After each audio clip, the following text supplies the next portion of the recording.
você tá chorando? Para de você, eu vou amarrar você. Foi o quê? Por que tá chorando? Hein? Fala, senão eu vou fazer uma mágica pra você sumir. Por que você tá chorando?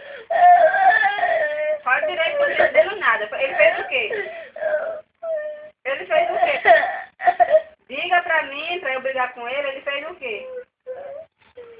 Hã? Fale alto, eu não tô ouvindo. Pra que a mágica?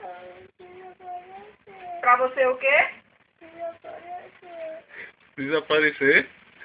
E Aí você tá chorando. desaparecer pra onde? Você disse que não ia desaparecer, era? Hã? Então, por que você tá chorando se tu não ia desaparecer? Ele fez a mágica, foi? E por que tu ainda tá aqui?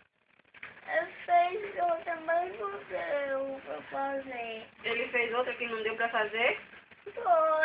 Mas tu não vai desaparecer não, besta.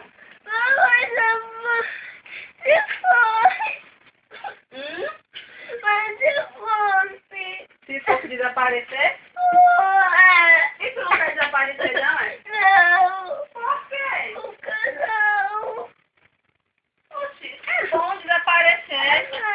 Não é bom não?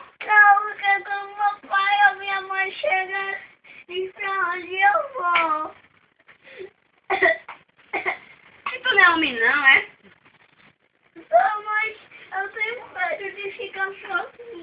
E tu vai ficar sozinho onde?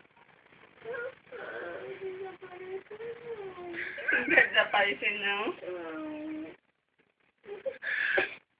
Tá bom, vou fazer a mágica mais não, viu? Pra Não você é fazer a desaparecer. mágica mais não, olhe pra ele. Diga a ele, titio.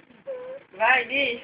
Eu vou fazer a mágica pra você desaparecer, ir pro templo não, tá bom? Tá certo? Tá. Diz a ele, obrigado. Agora diga.